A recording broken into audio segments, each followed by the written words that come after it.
Coming up on today's episode, SpaceX makes some updates to Pad 39A, some Model Y news, and Earth has a new moon of sorts. Let's get ludicrous.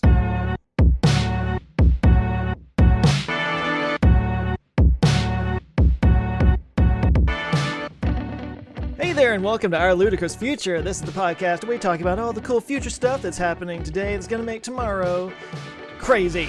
I'm Joe Scott with the Answers with Joe YouTube channel. With me is Tim Dodd. Hi, it's me, Tim Dodd, the everyday astronaut from the internet of the place, and with us is Ben Sullins. What's up, guys? It's Ben Sullins of Teslanomics. How are we doing today, fellas? We're good. You're not going to collapse on us this week? No, I don't think so. Although, yeah, we'll see. We'll see. You have to stick around. You guys have to watch. No spoilers. Maybe. I don't plan my collapses. And also, we need to say hi to our Discord, our Patreon members listening in our Discord channel. Hi, guys. Hello, hello. So, can I start by updating you guys with something? Remember my car? Do you remember how I have a car? Oh, yeah. Let's hear about your car. So, I'm having really bad luck. So, apparently, last night, my loaner vehicle got a flat tire. Oh, my God. And what was your loaner? Was it an S? Yeah, an S. I've never had a flat... They should just stop making them. Yeah. The shorts are right. The S to gets vertically flat integrate tires. their car production or the tire production. But yeah, the S had a flat, so I had to get it towed and get it right home. They didn't need a loaner for your loaner. Where was the flat at? It wasn't just like where you were staying. It was I was at Disney yesterday with some friends, and left Disney. It took until I don't know, I was halfway home, and all of a sudden the tire gauge started going low tire pressure, and I'm watching it go 20, 15, 12, 10. And I'm like, oh, great. The next exit was the one with the supercharger. So I was like, I'll just go plug it in a supercharger because who knows how long, I don't know. So I got it to the supercharger, and it was flat, just gone. So yay! Yeah, and they didn't just bring a tire; they towed it. They wanted to, and I guess that's kind of the normal thing. Is if they can, they'll just bring you a tire and literally swap the wheel for you right there. And unfortunately, that wasn't an option available. So they're like, okay, well, they gave me some Uber credits and said, here you go, get to where you need to go, and get yourself a ride back to the shop tomorrow to come pick it up. So that'll be what I'm doing after this, basically. Wow, dude. So do you know when you're going to get your car back? My car, here's the other part, is apparently it's not the 12-volt system, it's the big battery pack. Oh. Yeah. No. So they said... Time for a new car. They said at the end of... scrap the car, they're throwing it away. No, they basically said at the end of last week that it'd be a week or two. So... And what's the prognosis? Going to give you a new battery? Yeah, they ordered up a new battery. Wow. So, yeah. Maybe we'll get that Maxwell battery. I doubt I'll get an updated battery of any kind, but... That's what happens, actually. My buddy Sean had a thing where he absolutely destroyed his battery in his Model S, and it failed. It was getting to the point where it would get down to 50 or 60 miles and just die. And so he took it in, and they were like, oh, well, yeah, you killed it. It's definitely your fault, but it's still under warranty. And so they replaced it from a 60 kilowatt hour battery to a 75. Yeah, because they didn't have 60s anymore, so they were like, well, what the hell, here. Well, but they're still making the same, battery pack. I'd assume, maybe, who knows, maybe recently all of a sudden they're making some small tweaks. It might be a tiny upgrade or something. Yeah, I don't know. But so I now have to wait, and I can't actually leave Florida in the Model S rental car. So luckily, I was planning to be here until the CRS 20 launch anyway. So I'm not totally it's not like it's totally throwing everything off, but just mostly an inconvenience, So was it not sealed? Did they give you any details? No details yet. No details. And real quick, I should interject, and I'm sure there's a common question. Greg in our Discord is asking, wait, there's no spare tire on Tesla. That's correct. Actually, most new cars don't have spare tires. That's actually becoming very rare. Huh. The car before this that I had, my 3 Series, did not have a spare tire. It originally came with run flats, but now run flats aren't even a thing. People have kind of given up on run flats. And they're just saying what's a run flat? I'm not sure. A run flat is a tire that you can literally drive another 40, 50 miles with it actually at 0 tire pressure. Okay. But So that's what's on the car. That's what's on the car. Yep. It starts off with, so it would normally have no spare. Your computer would warn you, hey, one of your tires is punctured. The idea is you drive yourself somewhere safe and get it taken care of. But then manufacturers realize, like, you know what? Like, there's a lot of compromises. The compound has to be very different to do that. It's stiffer sidewalls, so they ride a lot worse. They're noisier. They're just kind of worse tires overall. And all it gets you is the ability to like drive a little bit further, and you're going to have to still replace the tire. So that reminds me. Have you seen the Michelin Indestructible tire? Yeah. Is this the one with the hexagonal honeycomb shape in the middle? It's like open. Yeah, it's like this thing here. So. We're gonna get that thing right there. Oh, yeah, sort of what I had in mind. So if you guys are just listening here, imagine a tire that is missing the sidewall, and it just kind of has these little like V-shape struts in it.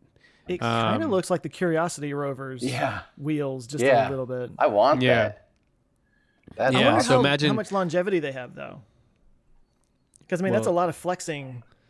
Yeah, you're right. Over a lot of time. Yeah. I mean, Indestructible sounds like a long time. They wouldn't just say that as a marketing thing. Oh, God. Here we go. I'm surprised that Tesla hasn't done something like that. That seems like a very Tesla thing to do. It's like, hey, let's get rid of air. Air is unreliable. I don't know. Or just, because Tesla does all kinds of weird stuff, like make their own seats, which no one else really does that. So, like... They do all, I'm not surprised at all.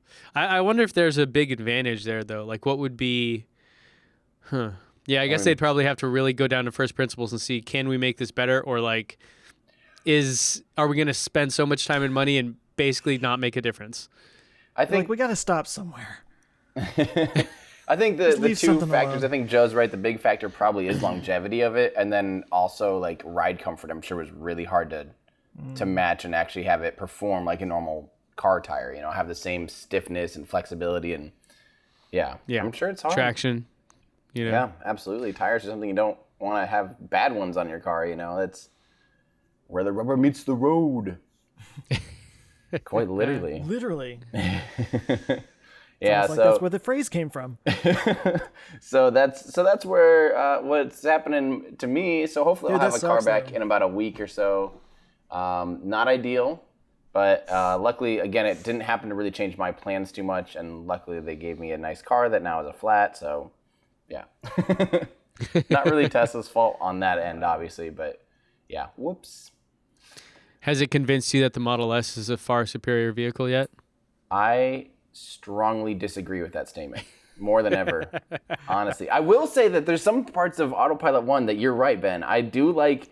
Parts of Autopilot 1 it stays down the center of the lane like a bullet in the scariest yet best way possible. It's just like you're right, it just goes. It's the honey badger of Autopilot. It don't give a shit. Someone's cutting in front of you, I don't care. Yeah. I'm gonna ram them.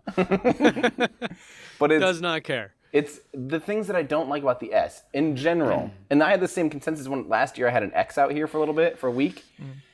It feels cheaper. It like creaks. The seats like the center console feels cheap. The things and the thing, it kind of has this like dead weird sound. It's not as premium feeling, tactile, and just the weird creaky things. Like the seat kind of squeaks against the center console, or like the armrest. The armrest, has those two built-in cup holders that are useless, and you can't even open up the center console. What's with that? There's no side pockets in the doors. There's no, it's, All the S owners are now screaming in the comments watching this. I like, I mean, the car is great to drive, but it now feels like a very much I know you could tell it was their first attempt at minimalism because they got rid of a bunch of things just to try to be minimalistic, but they got rid of a lot of the things that you kind of want, like storage and, Well, what about the main center console? There isn't one. There's a big giant tray in this one. Oh, okay, so that's called the yacht bottom. That's what I used to have. So you must be in an older one. It's P85D, so it's got to be 2015 maybe. Yeah, so it's probably 2015 or so. Yeah. So I mean, they're obviously different at now, but definitely some of those points are valid. Like the cup holder thing is super weird. You're like, why is there? What is it? And how come there's not? There's definitely a lot of that for sure. What about? Does yours have air suspension? It does. Now, how do you feel about that? Actually, I feel like it rides worse than the Model 3, to be honest. No, not just how it rides, but have you actually adjusted things and used it at all? I do like that. Yeah. That's nice. Because it looks really good when it rides low, when it's parked or you're like on the interstate and those wheel wells are full of rim, and then when I get to the parking garage here with the speed bumps and stuff, raise it up, and that's pretty cool. But that's something that I like. Yeah. But I don't prefer the ride of it. I thought it'd be actually more plush. It actually still feels really, and maybe it's because it has the 21-inch wheels. I don't know that it's that could be too. It's almost like air suspension in coilover suspension are just different. Mm-hmm. It's not that they're necessarily one's better than the other.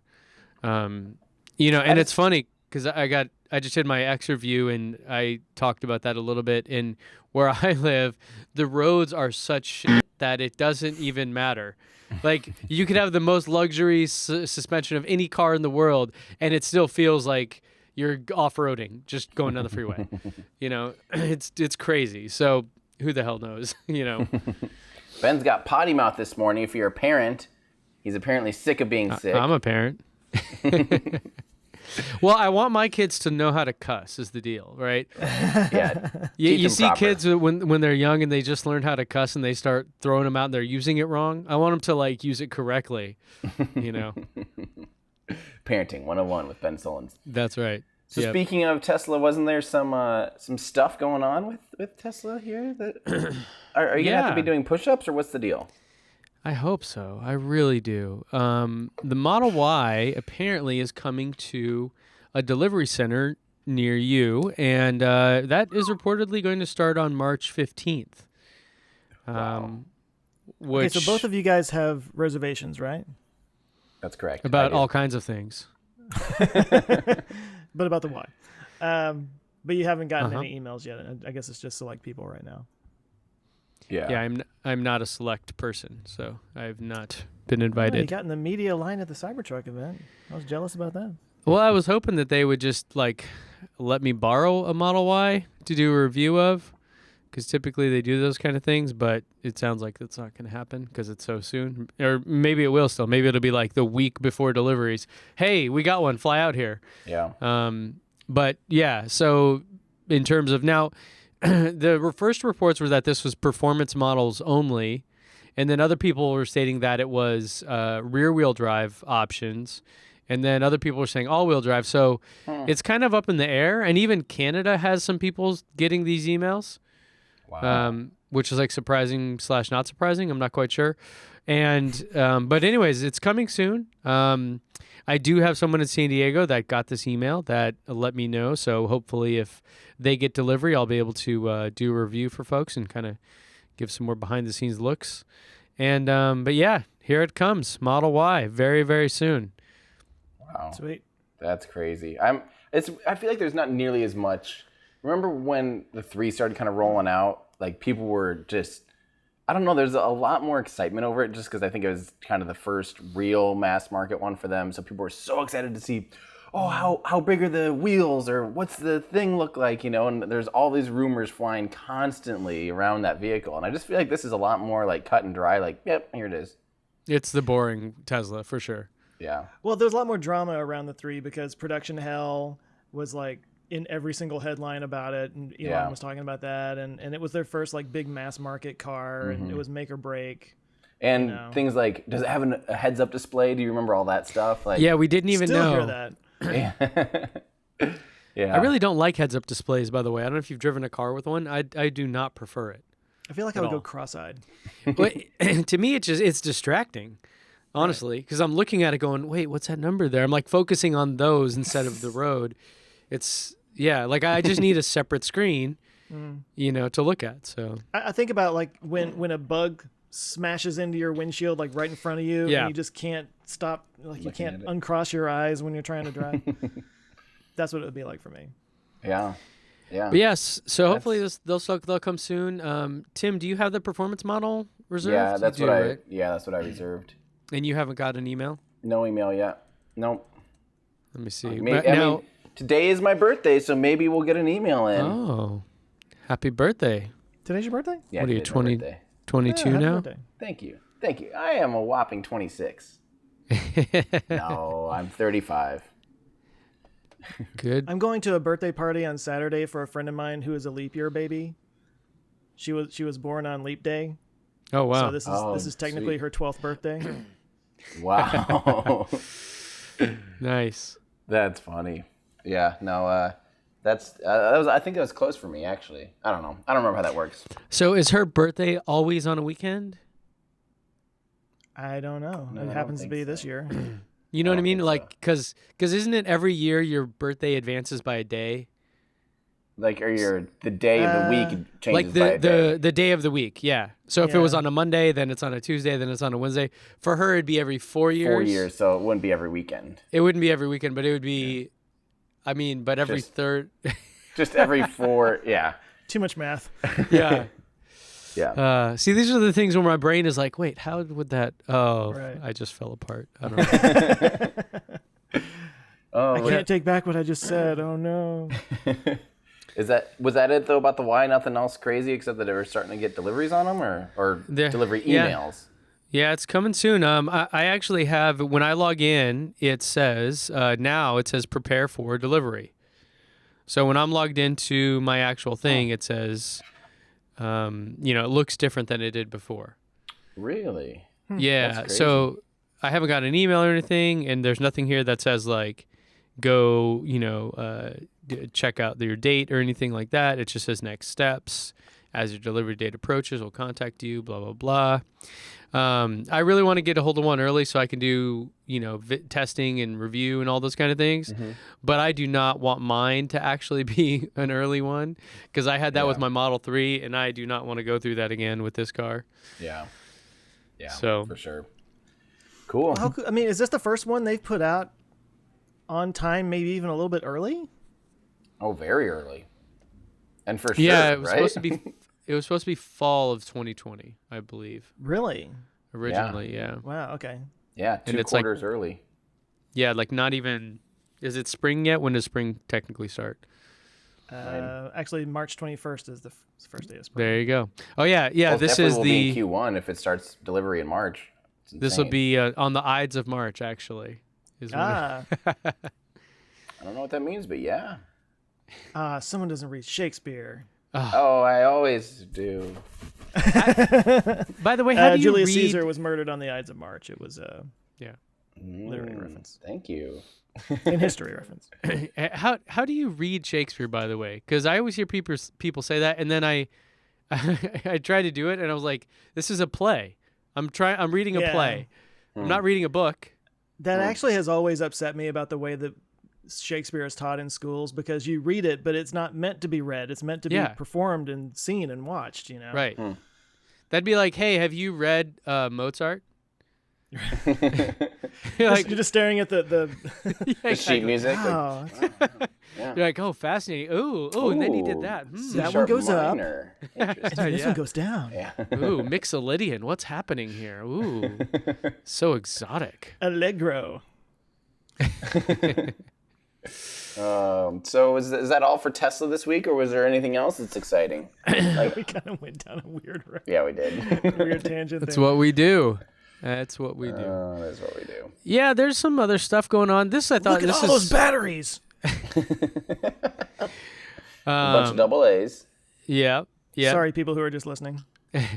So I just brought up on the screen here the new Megapack battery project with PG&E, Pacific Gas and Electric, which is like think of LA generally.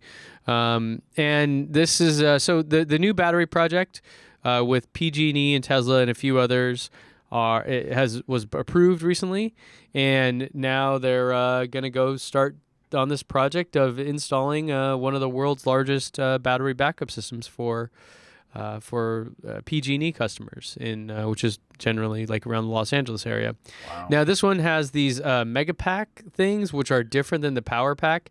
They're 23 and 23 feet 5 inches long, or Oh, 7.14 meters. If I'm translating ish, like it's 7.14. So. Yeah. And it's 5'3" wide. Yeah, like 1.6 meters. There you go. And it's a part of this giant thing that they're installing. There's several different companies here. The Megapack can have a huge amount of energy, and it looks like they're going to deploy 449 of them. Wow. Which is a lot. Why not 450? Yeah, that's a good question. Just like 449. Done. And then how many people like doing the planning and talking about it just say 450, and then it's going to come through with 449 on like the final thing to sign off on, and someone's going to reject it? Yeah. Because they said it was 450. But and these Megapacks, we've seen these like in Australia before, right? So this is the industrial grade, like the kind of grid solution thing. Yeah, generally, yeah. Now, the naming, I think, is a bit different because I think this is technically a new product from Tesla.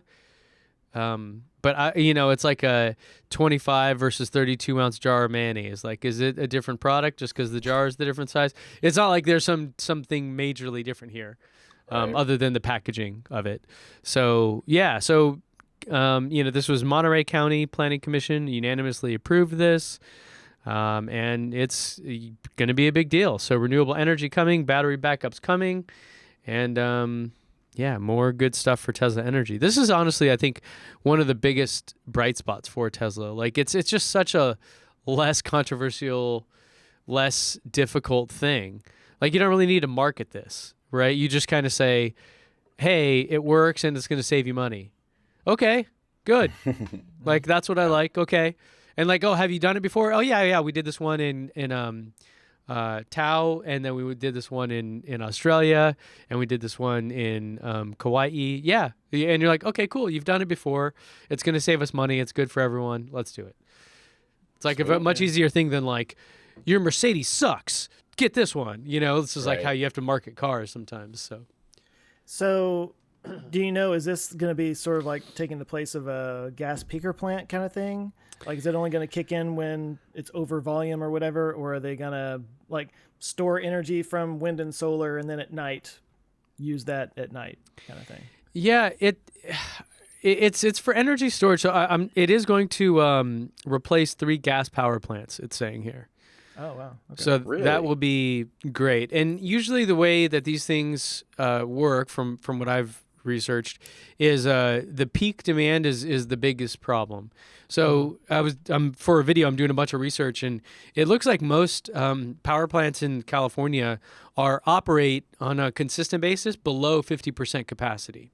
So we have a huge, there's a lot of headroom there, because when everyone gets home from work and they flip on their TV and their air conditioners and all the things, you have this giant spike of energy needs. Mm-hmm. And so you have to design a system that can handle the peaks, kind of like the autopilot computer, how it's like 93% unused at all times. Because there's that one moment when it needs to figure something out immediately, and it needs all that extra room for that. So, so this will help with all those things and all the data and stuff we've seen before. And, I'm not an expert in the energy field, but all the stuff, all the headlines even are all saying that the response time, the frequency they call it, is even better from an electric source than a natural gas peaker plant. And so in theory, it's one of those things where like it is a better mousetrap. It just is better all around. Mm-hmm. So hopefully the thing with a digital and smart pack like this is it can respond virtually instantly, like in milliseconds to demands, as opposed to, peaker plants and the way those big, energy storage, like, you have to spin up a turbine and do all these things and ramp up and there's inertia involved in a lot of those things to make sure that things, So that's supposed to be one of those things that will really, really, it saved Australia a lot of money already just because it solved a lot of their blackout and their rolling blackout issues that would just kind of like trip all of their stuff and they lose power and blah, blah, blah. And then they have to pay a bunch of money to fix it. And it's like how your computer will have things in memory versus on disk. Yeah. Right. Or like a solid state disk versus a old school like spinning disk. Yep. Right. Yep. It's just the solid state is infinitely faster, it seems. Yeah. Yeah. Especially at certain tasks, like it can just access memory really, virtually instantaneously. Yeah. Yep. So, good stuff and more to come. I'm sure this will be talked about, hopefully, at Battery Day coming up in April. But I'm getting more and more excited about that. Yeah. Yeah. Oh, well, so this wasn't on our docket, but the whole story about the lithium iron phosphate batteries out of China, Yeah. that's kind of a big deal. Well, I thought we did talk about it last week, didn't we? Was it last week? Oh, we kind of mentioned it, I think. I don't know if we full-blown talked about it. We mentioned that Galley had that video. Oh, okay. But yeah, I mean... It's been a blur this last week. Same. But yeah. So tell me about it, Joe. What do you know? We didn't plan this, so this is off the top of my head. But so I mean, actually, like last week, I did that video on the cobalt problem, and I guess Monday was when it came out. But so they're working on ways of creating battery storage that doesn't contain cobalt. And one of the people I actually talked to was Mark Kohler, who works at Lithium Works. We met him down at Fully Charged Live. But they make a lithium iron phosphate that doesn't have any cobalt in it. LFP is what they call it because Fe is the scientific thing for I can't talk for iron. But anyway, yeah. So it's up on the screen now. So yeah, they are contracting with CATL or CATL, however you pronounce it, in China for their long range plus batteries, I believe. Mm-hmm. And it has literally no cobalt in it at all. So, awesome. Yeah, that's really cool. In your video, I thought it was really interesting how you talked about the percentage of cobalt in EV batteries versus, say, a cell phone battery. And if I remember, it was like the cell phone battery was 50% cobalt or something, and the EV battery was like 1%. But because an EV has 10,000 batteries in it, it en masse has more, which that's all that matters, right? But in terms of use of cobalt, it was a much more efficient use of it, I guess. Well, so I don't have the numbers. I never actually was able to pull up the numbers or anything. But there's also a lot more cell phones and digital cameras and of course laptops and computers and everything that use those types of batteries than EVs out there. Total cobalt usage has to be significantly more just on. So for the haters out there that are like, EVs are, look at what they're doing. It's like, put down the phone, right? Stop using that laptop. Yeah. Don't use a TV. Get one of those cathode ray tubes. You know? Yeah. That weighs 800 pounds. Oh, God. Yeah. So should we talk about something pretty exciting in my world? No. We're over it. Yeah. Nobody else cares. Well, see you guys. Give me some Starlink news, man. I want some Starlink in my life. Starlink, or can I give you some? This could affect Starlink, but this is really big. You ready for this? This is exciting. Here we go. Boom! Look at this. Look at this rendering. Is that the sexy? Yep. The sexy Launchpad. Yes, and there's going to be a few things that we're going to be talking about here. So, for those of you listening, you know that Launchpad 39A is a very historic launchpad that SpaceX has been able to, they took it over. That's where they launched their CRS missions and Falcon Heavy launches from 39A, and they cladded that big, beautiful tower all black. But now, just this morning, this got dropped, and so my news feed was all filled with stuff on this, and this is awesome. There is now going to be a mobile service tower that will come in from the kind of the north side of the pad. So and this actually historically already existed. Previously, the Saturn V had a mobile service structure very much like this that came up from the north side just like this, and attached itself, and it was huge. I mean, this is one of those things I don't quite think I realized about this until I made a video about Launchpad azimuths and stuff. But basically, this was a giant tower that connected, and it allowed for technicians to be able to access the entire vehicle while it's on the pad and do all the things. So now SpaceX is working on this cool one, and this plan has all these cool things about it. So a rollback, it's basically a giant rolling building, and this is similar to the Delta IV and Delta IV Heavy pad currently down at I think it's Launchpad Launch Complex 37 at Cape Canaveral Space Force Station has a building like this that rolls back and moves itself away. So they're able to do, not only like keep weather protection, but they're also able to notice that this picture shows a Falcon Heavy on the pad without the nose cone, without the fairing on top of it.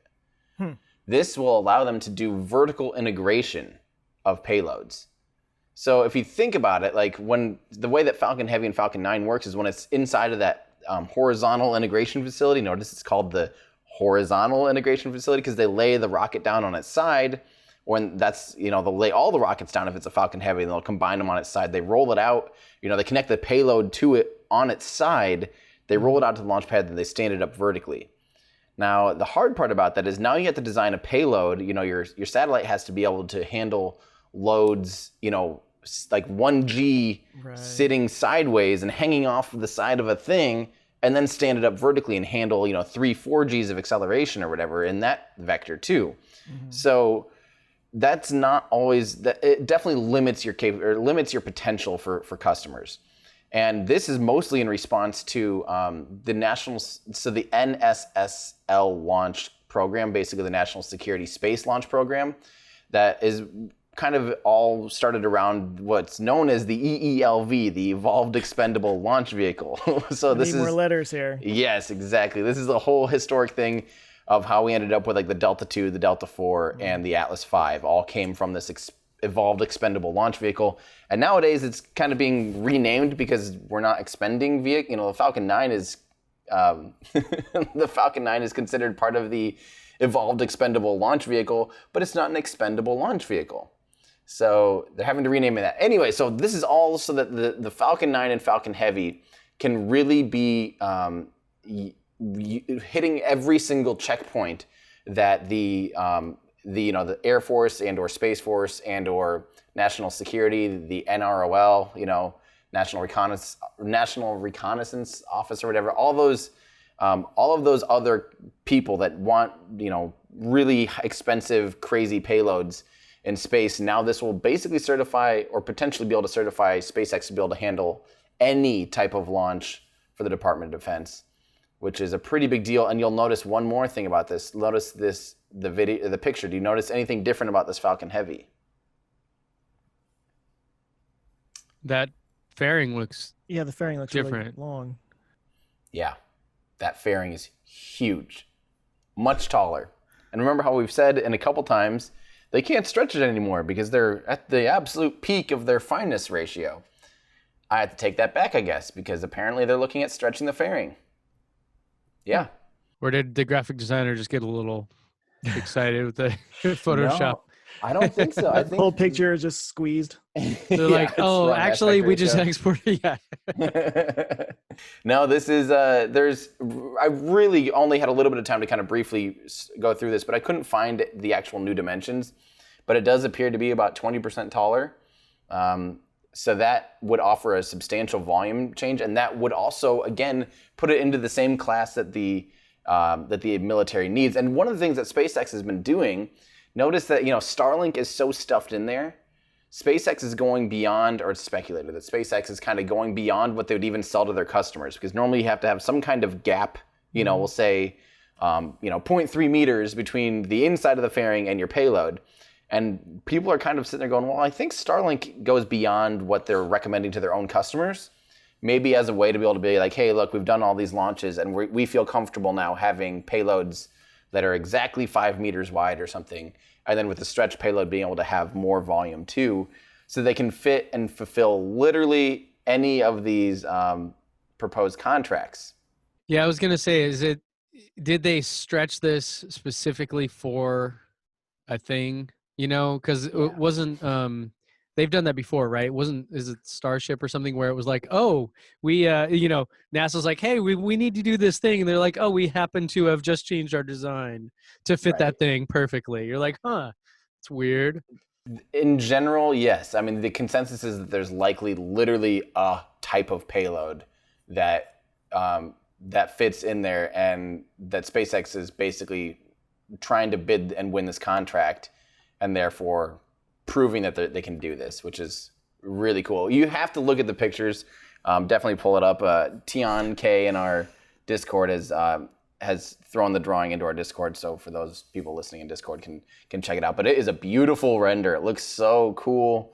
A very SpaceX, very Tesla-looking mobile launch tower that's black and white and just super futuristic looking.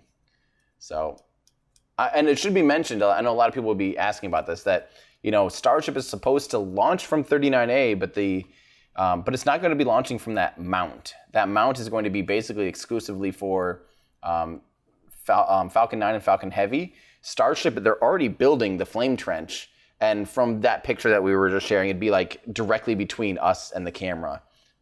Would be where the actual Starship will be launching from. So Starship will not be on the big concrete slab. It'll have its own flame trench and its own flame diverter, but inside the perimeter of 39A, if that makes sense. So it'll still be launching from 39A, but it'll be on a totally separate pad, totally separate system. So is 39A specially made for giant rockets because it was made for the Saturn V, and that's kind of why it's getting so much action now with these bigger ones? Well, that's what's so funny about this exactly, is that you're exactly right. I mean, it's like the biggest, most overbuilt launch pad ever. It was designed potentially even to be able to do much more than the Saturn V, potentially with the, I don't know if they called it the Saturn 8 or the Nova? I don't remember, but there's an 8 F1 version. It was designed even to handle that. I'm totally blanking right now, and someone's probably screaming. But, it's designed for that. But the funny thing is, they're starting from scratch for Starship. It won't have anything. You could do what they're doing in the middle of a field. They aren't using any of the real infrastructure there of the pad itself for Starship. It's just a symbolic use of that famous spot. And I think there's still things that you could probably use the liquid oxygen tanks maybe, and have that whole plumbing and farming between those kind of, some of the water deluge system can probably be used. Sure, so there's yeah. crossovers and certain efficiencies about using the same physical perimeter and same area, but it really is kind of head scratching of why are they, yeah. But still cool. I think I do think it's cool. That's a really important launch pad in a historic sense, Mm-hmm. And it's just cool seeing it expand out and have, this would mean hopefully we'll see more potential for Falcon Heavy missions and more missions, more Falcon 9 missions. One of the things is, I don't know if I told you guys this, but there's a mission coming up at the end of March where they're going to do a polar launch from Kennedy Space Center. So polar launches, remember, are ones that are going south, or that would go south. Yeah, so they'll have to go south, but look at a map and you realize they have to do some kind of crazy stuff to not be flying over land, because that's pretty much the main thing that determines, which launch sites you're launching from. Let me share this with you guys. But it's a crazy, I don't think I have a good way of looking this up, but they're going to be doing a launch that goes basically somewhere east over here, and then threads a needle, has to do a dog-leg maneuver and totally pivot, and it'll be the first time since the 60s. They had done this way back in the day, and actually I'm probably getting this wrong. I need to research this. Maybe this will be a good video topic, but I'm pretty sure a cow died from rocket debris in the 60s. Did you say a cow? Yes. And it literally almost started why were they trying to launch a cow? Yeah, exactly. No. The first farm animal in space. They went from a chimpanzee to what's a cow. next? Yeah. But yeah, it apparently caused a lot of drama because it was international differences, where a cow in Cuba died because of a U.S. missile launch, basically. So that's just kind of a fun little tangent, but Cuba and missiles, man. I was about to say we had a great relationship with them back then when it came to. But I'm starting to think, originally, so Vandenberg was originally going to have a Falcon Heavy capability, and that's of course the launch pad out on the West Coast, and it would do. West Coast is way more common to do.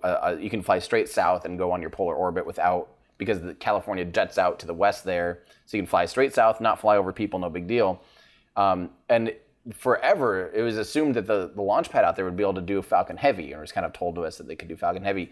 This is making me think that maybe they're doing a lot of this stuff because it'd be cheaper for them to launch a couple Falcon Heavy missions that, they could handle it from the west or from the east coast and do polar launches for some of these military satellites, and that a lot of this is in preparation to try and do that. I don't exactly know, but it's just cool seeing some changes like this. So I still want to see a rocket take off from one part of the country and land in the other. But you'll have to fly over people then. I guess so, because we don't know. Because if it actually goes into orbit, it never comes back and lands. Correct. When it's not necessarily like a yet. I mean, Starship will. Well, okay, but how cool would that be if literally it takes off from Vandenberg, 30 minutes later, lands at Cape Canaveral or whatever, LZ1. Well, a lot of people ask that, as like almost a why don't they just have the Falcon 9 booster land in Africa or Europe, or whatever. And the biggest thing to me is like, well, then how the hell are you going to get it back? Exactly. Like now you have to load it back up on a boat anyway. Right. Yeah. Like from Africa. Yeah, it's a short trip. And would it even have? Well, that's what the thing is. It's juice nowhere to get over there. Nowhere near. The furthest downrange is about 1,000 kilometers, and that gets you about a fifth of the way across the ocean or something. I don't know exactly, but you're not even close in that regard. So it's not like you can even do that in the first place. But even if you could, even if you could start landing on some island, like the Bahamas or something, why? Now you have to. What are you saving? Yeah, the ship is fine. It would just be cool, okay? But I don't get why people are so against the ship. The ship works, and you already have a vessel to take it back to your launch pad now.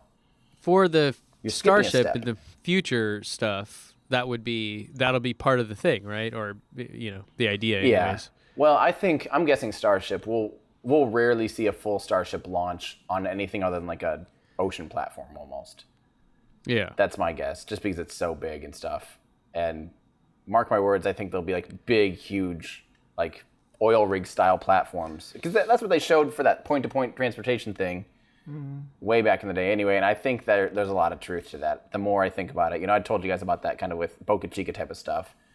That I keep thinking, there's a bunch of shipyards there and oil rig builders there. And I'm just thinking, man, why don't they just make an oil rig platform basically for launching or landing? That's also one of my hangups about the point-to-point thing with Starship is like it would take so long just to get to the platform to launch. It's almost like you might as well fly or something. I mean, right. I know it probably still works out, but I mean, 100 kilometers away, how long does it take to get there in a Hyperloop? Oh, yeah, Hyperloop, I guess. That would be 5 minutes. Literally the key is if you can have a whole boarding station, like at the New York City, downtown Manhattan, and you go there, you check in, you do all your stuff, and then all of a sudden, boop, they zip you out, 50 kilometers out into the ocean, and you get there in 5-10 minutes or whatever. You board the spacecraft and 50 kilometers isn't even a lot in like a car. Yeah. What were you gonna say, Joe? I mean, just skip the Starship altogether. Just have the Hyperloop go up into the air, just launch right out of the Hyperloop, and then just catch on the other side of the world in a giant net. I mean, why don't they just? Skip some steps. I mean, can't be that First hard. principles, guys. Think about it. Yeah. Okay. I think one of the reasons they don't do that is because the Earth isn't round. And so you can't do that. Oh, God. So speaking of time? people that don't believe in the Earth being round and launching rockets, we do have Tim a story is conflicted about this. talking about this. I know. Yeah. Mad Mike. Bring it. Mad Mike, R.I.P. Yeah, so I'm sure you guys have heard about this by now, but Mad Mike Hughes, he was an American daredevil. He was kind of famous for building this... What a great title. Daredevil. Yeah. Yeah. / limo driver. Like, do you on Tinder? Is that what you throw on there? Like, I'd hope so. I like to think of Mike, myself as a 37, truth devil. Daredevil. But so he got a lot of attention because he was not only I think he holds the record for the longest limo jump actually, which I think is funny. But he jumped over a limo or jumped using while driving a limo. Yeah. Oh. So he's been out there doing crazy things. And then he got a little more attention recently because he was developing the steam-powered rocket that he had flown a couple times. I think this was his third attempt. at flying it. And one of the, like, for a little while, he had stickers all over it saying, like, research flat Earth and stuff. And of course, there's a lot of debate whether or not he was actually, like, actually believed that the Earth is flat, or if he was just using that attention to draw more money. But he, watch. There's a video of him on Tosh.0. He was one of the people that Tosh.0 brought on, and he does in there, be like, I question everything. Kind of one of those. I don't know.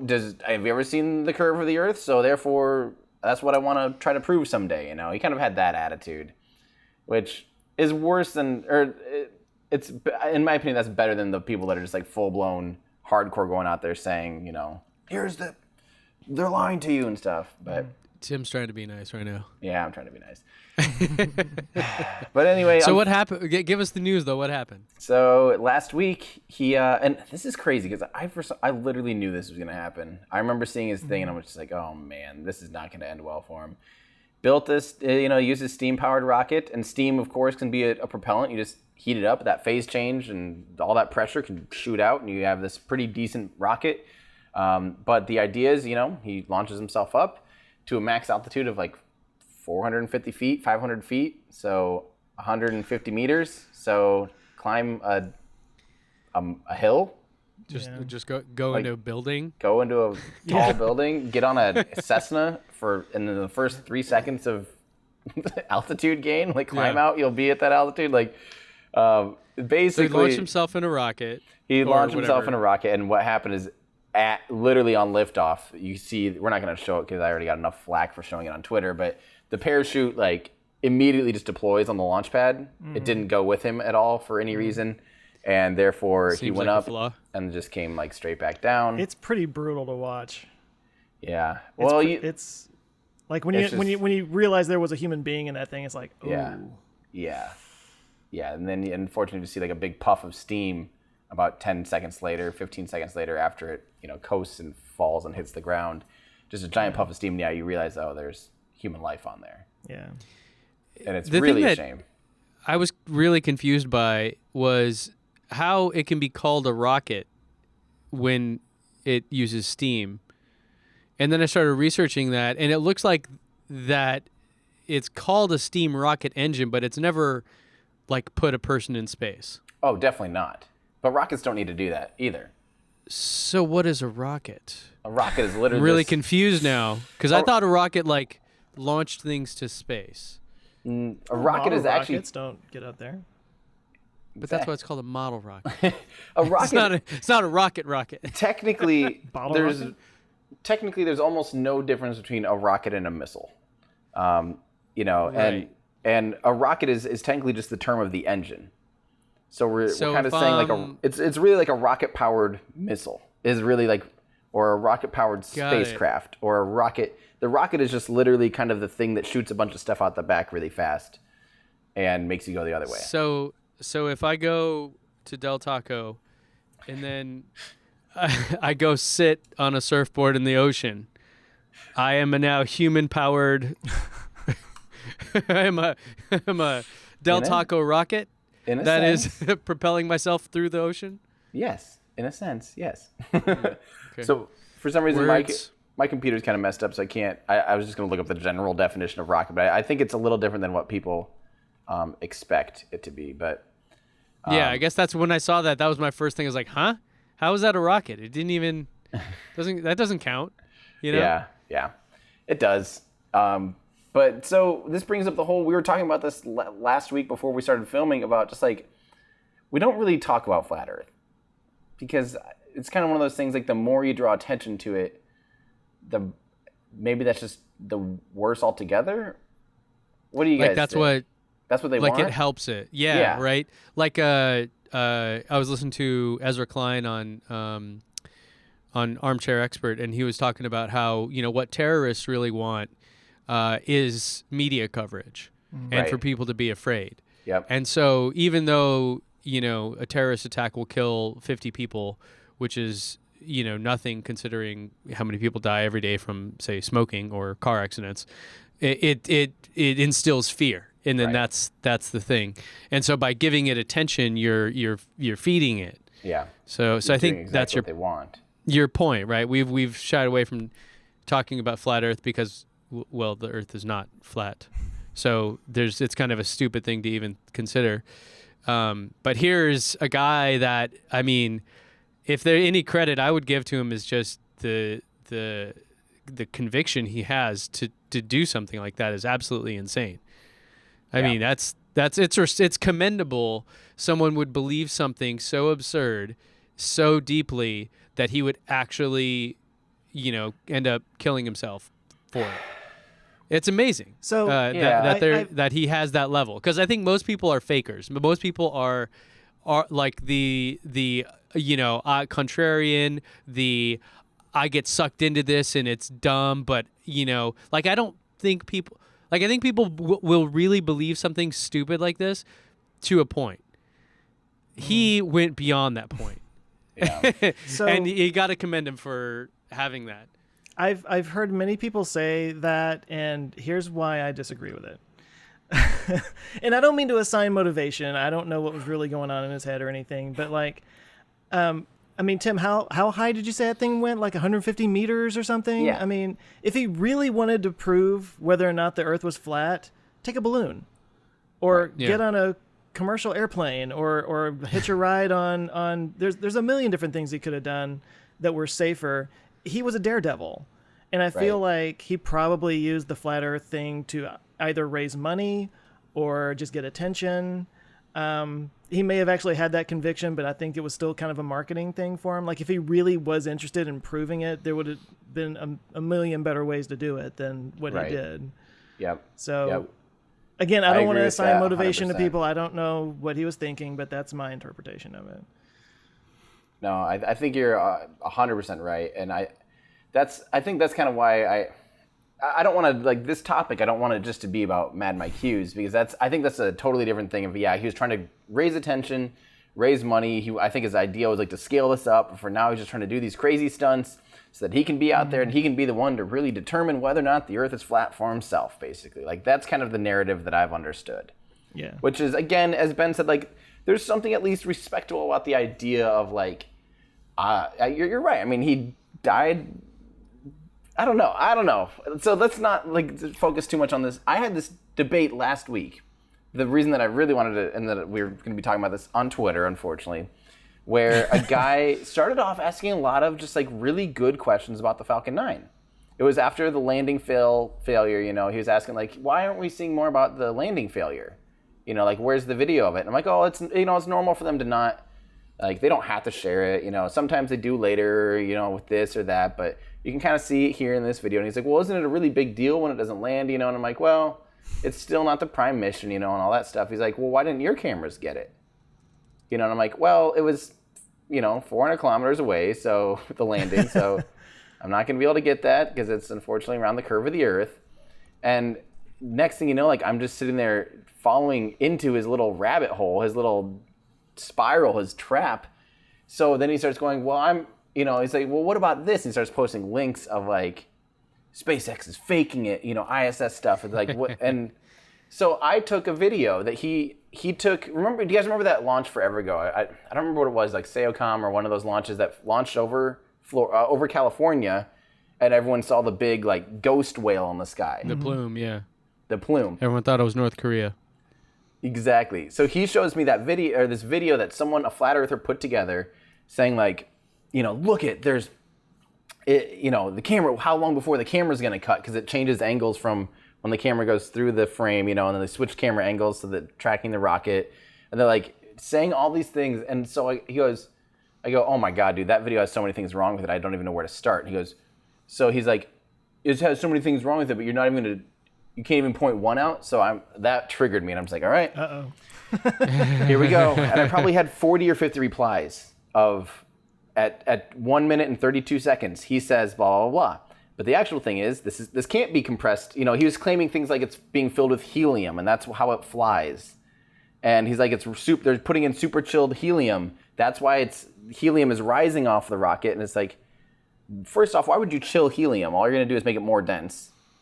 Like, that's not how this works, and so I'm just going through every single thing that they said and catching them in like lies of saying, haha, we got them here, and they're replacing wrong, false audio over tops of things. And like I'm catching that. I'm going, here's the original live stream. Yeah. If you doubt this original live stream's fake, here's my live stream of that live stream. So therefore I couldn't have edited the live stream in post. You know, this is my live stream of the live stream.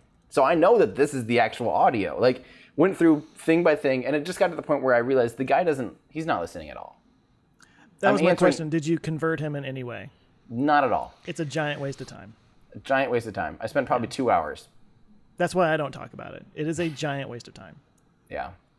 Well, but the problem, and maybe last week, we were going to talk about this, and part of the reason was that I saw a video from Johnny Harris, who's a great YouTuber and journalist, content creator, and he had some some survey or something that showed only 60% of young people below 25 years old or whatever believe that the Earth is and has always been round.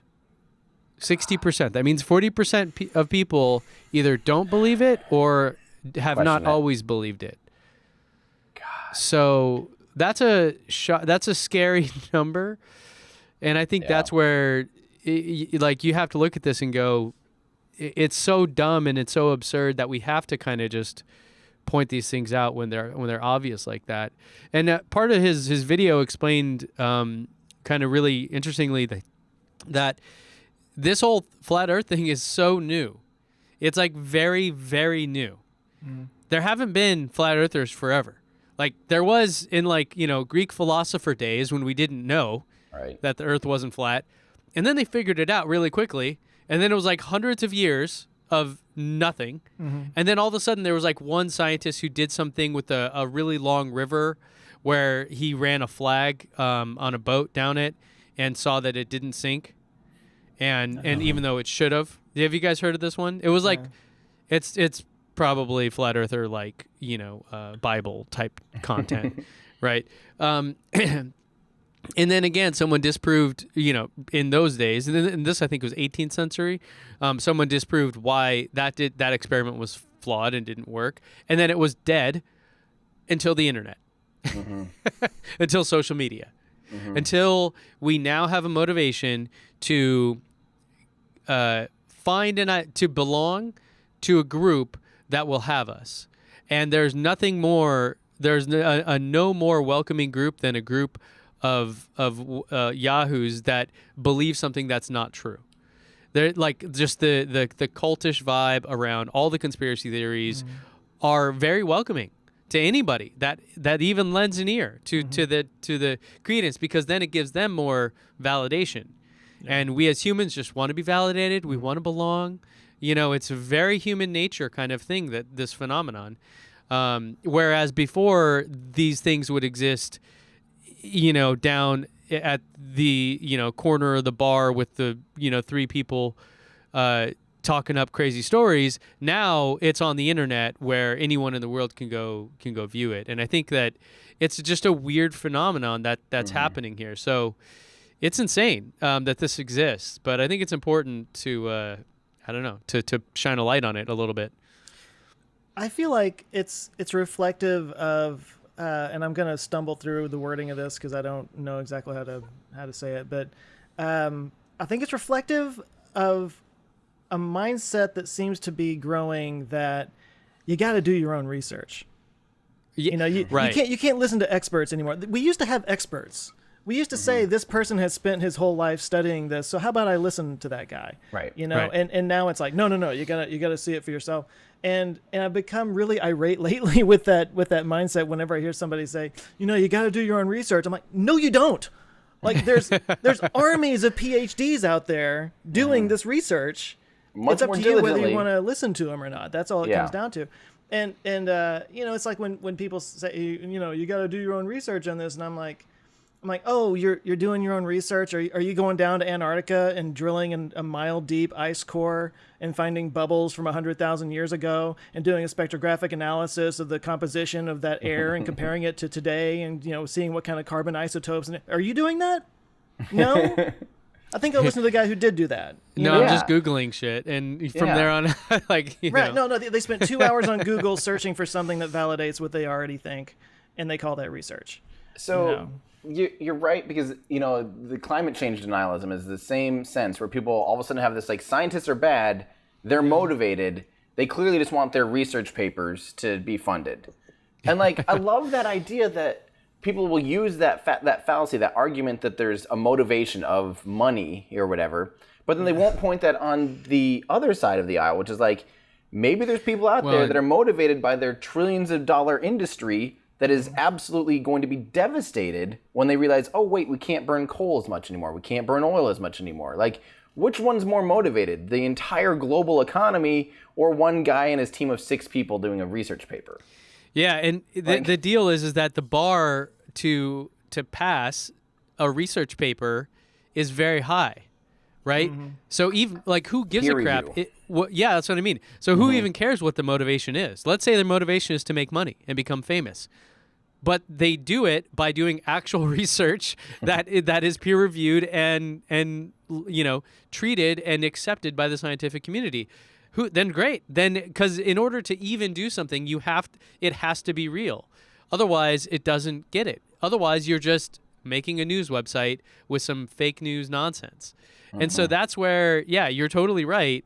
And it's one of those things, like, even if that was a motivation, even if that was true, it wouldn't matter, because the bar to post something on a website is 0, and the bar to get an actual paper in a journal is extremely high. Yeah. Well, that's the scary thing, is there's some journals that now are almost like, low bars, and that people don't even know enough, because our education system doesn't even value it enough to teach people that, hey, here's how a journal's supposed to work. Here's blah, blah, blah. Yeah. Here's what you can trust. Here's what, like, I think our education system has been lacking, where people, and how can it keep up with the internet? Because the internet is just so quick on its heels and just can do all this stuff, that I think our education system needs to be focusing on, like, the scientific method, and how do you actually teach people how to learn, right? Like, that's what we should be teaching them. Instead of teaching them things, teach them how to learn, because going forward, this is just going to get worse. Yeah, media criticism, I think, should be like one of the top things that gets taught in schools.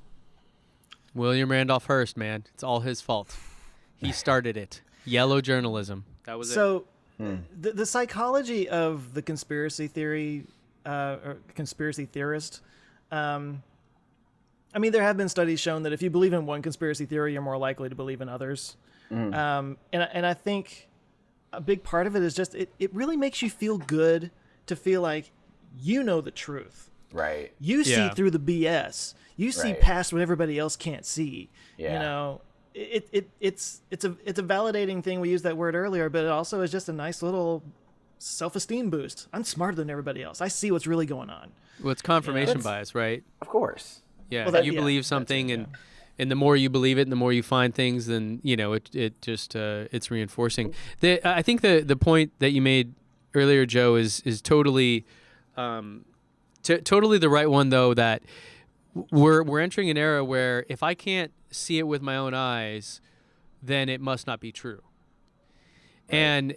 And that's where I think the flat Earth thing, has momentum, I guess, and in climate change, to that same extent, right? I can't see, that my car caused a hurricane, kind of a thing, right? And when you look at data, the data it's ironic, but the data is actually hard to sift through and understand.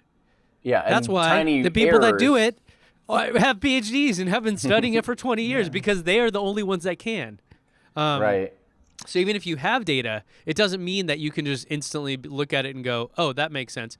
But this whole concept of you have to see it for it to be real, I think is a really flimsy one to base somebody's belief system on.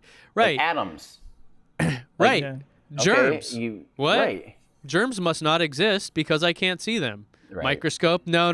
When I look through that, it's an LCD thing. It's the lizard people, right? Whatever the hell it is, right? The wind. I was texting you guys this. How do you know the wind exists? I can't see it. I can't see where it came from. How do you know? That's like, what's funny so to me. Dumb.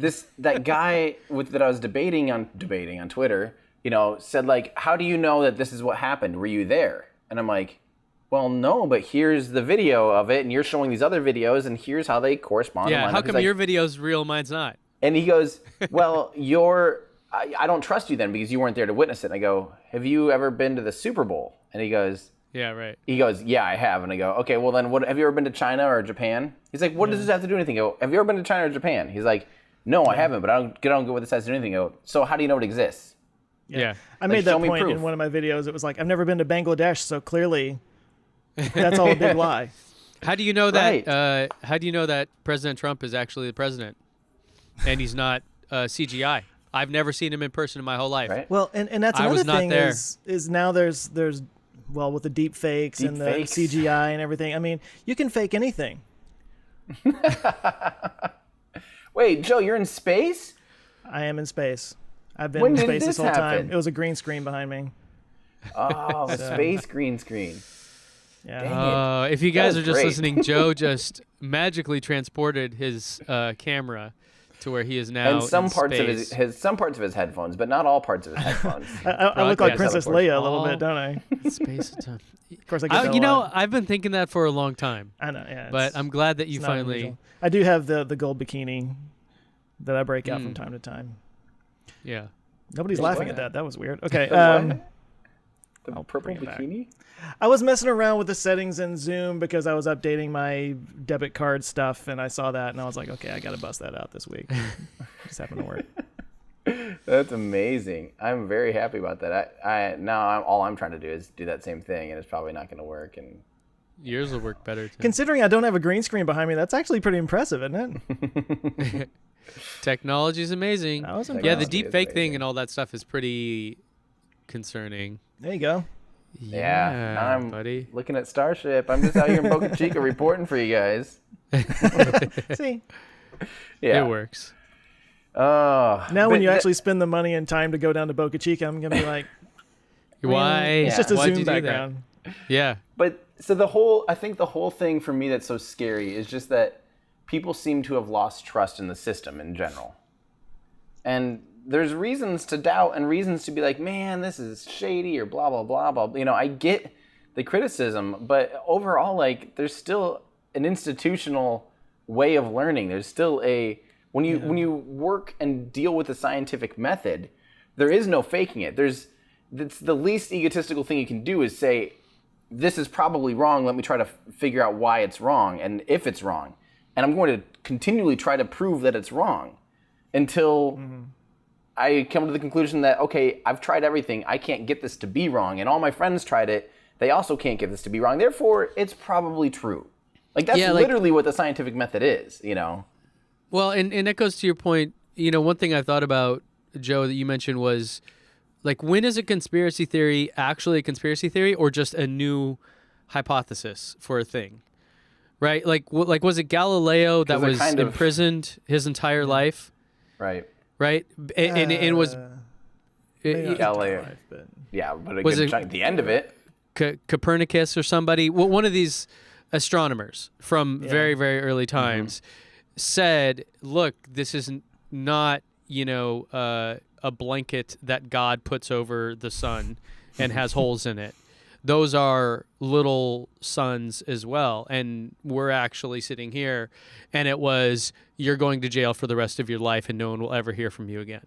Right. And that was the answer, right? That's what happened. I forget. Someone please remind me who that was. I want to say it was that Galileo. I think that was Galileo, actually. Yeah. That's what I was But, thinking. so was that a conspiracy? Was he a conspiracy theorist? Like, he saw something, there was some evidence of it, but it wasn't quite. It was totally not the accepted view of the world or the Right. universe at the time, and it See- turned out he was actually correct. So now we're in the whole like that hyperdrive version of that, where things are, oh, that thing isn't real, and you might be true. You might be right. Like there's that social media AI thing, Little Michaela, who looks and talks like a real influencer, even has brand deals, and is completely AI generated. I mean, we definitely are entering a phase where questioning things is mandatory for stuff you don't see with your own eyes. But never have I seen something like from that's already been proven in the real world forever, right? Like if something new came out and said, hey, this thing happened and this is whatever, and you're looking at it, like even when I first ever saw the two Falcon 9s landing at the same time. I looked at it and go, that's just too perfect. Like that, like I can completely, I'm like, I believe it because people say it's real, but I could completely see how somebody would look at that and go, no, no way. It was funny because I hesitated to okay, so they had the computer animation of what, coming up before the launch, and they showed the two things landing. And then when it actually happened, I remember thinking, like, that looks exactly like the computer animation. But I didn't want to actually say that because, oh my God, how much fuel can you throw on that fire? Right. Yeah. But that's, okay, so I hate the idea that scientists, or like there's this idea in that, conspiracy theory crowd that's like, that they always say, like, you're so egotistical, you know the answers. Like, that's almost the mentality. Is like, stop telling us what to believe. You think you have all the answers. You don't know anything. And really, again, like, the scientific community is all about literally, like, not having the answers and therefore trying to, like, hypothesizing and trying to, like, prove it wrong. Maybe that's the difference is you can have a conspiracy theory but like basically maybe the difference is between hypothesis and a conspiracy theory is that you stop trying, you ignore evidence that would disprove it. Yeah. Whereas in the scientific method, you have to accept all evidence and you have to, our understanding of gravity, right? Like Isaac Newton is like what is the first one to really like put that down in a mathematical model. And that's our understanding of how things work forever. And then Einstein comes along and has a different theory on it and is able to actually also put it down on paper mathematically to prove gravitational waves and things like that. Like there's a different way of looking at it than our, Newtonian view. And I'm sure at the time, before he had that answer, before he could mathematically prove this, that it was controversial, right? I'm sure it was like, you can't disprove the laws of physics, right? Yeah. And it's like, well, I did. So I think maybe that's the difference is that a conspiracy theory like tries to just keep going down its own rabbit hole and self-fulfilling things and ignoring stuff that doesn't fit with it. Everything that disproves the conspiracy theory is now part of the conspiracy. Right. There you go. Yeah. Yes. So I want to kind of end my thoughts on this is like the hardest thing for me was when I spent a day with Dr. Michelle Thaler at NASA's Goddard Research Center and just outside, kind of between DC and Baltimore. And, we spent a lot of time together. And at one point she just kind of brought up like conspiracy theorists and saying like, what I don't think people realize is that when they say NASA's lying to us, blah, blah, blah, they're saying I'm a liar. They are saying in that statement that I am lying. This person's lying. That person's lying.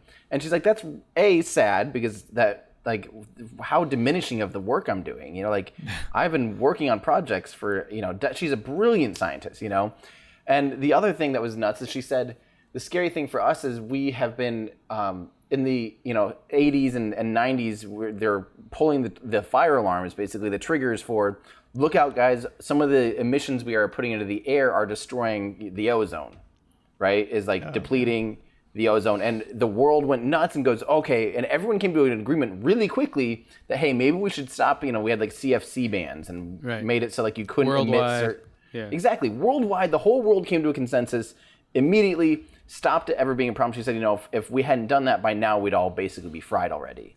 And everyone realized it, and it was this really scary thing. And she said, the scary thing for us here is like, we've been now pulling a very similar fire alarm for 30 years for global warming. Mm-hmm. And we're sitting there literally looking at data from a laser measuring the surface of the earth, from space. Like, we're literally, she's sitting there going like, we are just continually confirming this over and over. Every new bit of data just continually says like, this is the trend we're following. And people are not taking action, saying like, how could we possibly know? She's like, here's how we know. Yeah. And we're constantly seeing this over and over and over. And she's like, it's just scary that we, as the world isn't taking the same notice of it. And maybe it's just because it affects so much more than this, like the CFC industry or the things that emitted CFCs just didn't really, that was an easy thing to transition to. Nobody had to sacrifice anything to get rid of CFCs. Like maybe a few little companies went under that, like, oh crap, we only produce our factories now. Yeah. It's like, hey, we got to take out these CFCs from here. Is that gonna hurt our process? They're like, oh no, we were just throwing those in there for the hell of it. So yeah, we can just stop doing that. No, oh great. Yeah, so but it's just maybe it's a lot more entrenched, that there's a lot more, coal industry, huge industry, oil industry, huge industry, have a lot more to lose by transitioning, and therefore the tree hugger argument isn't gonna win over businesses. It's just not. And this is what I say for cars too. Like Tesla, so exciting and so has such a strong following, not because it's an electric car, but because it's just the best car. Right. It's just literally the best one in each category, with the exception of the X, that you can buy, and it's just the best one. Right. And so I think any efforts to make the world more sustainable or switch to sustainable energy or whatever have to start from an economic point. And then if it's a consumer product, it just has to compete flat out, regardless of the green side of it.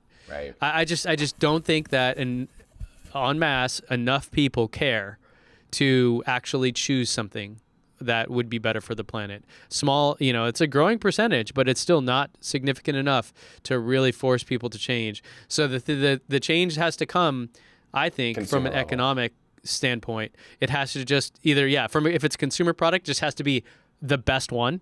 Yeah. Or from a business, industry standpoint, it just has to be make you more money.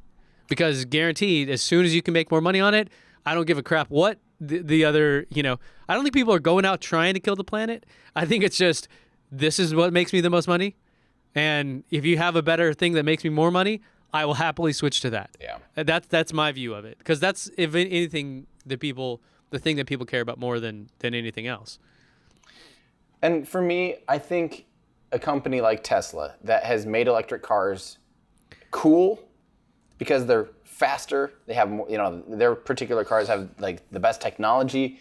I think that's doing as much for anything as that, because that changed my mindset. When I started buying, I love fast cars. When I went out to start buying, a car before the Model 3 again, I looked at all of my options. I literally was like, maybe I'll finally buy a Nissan GTR. That was my old dream car. Bugatti Chiron. All right. Maybe I'll go buy a Bugatti Chiron finally. No, finally.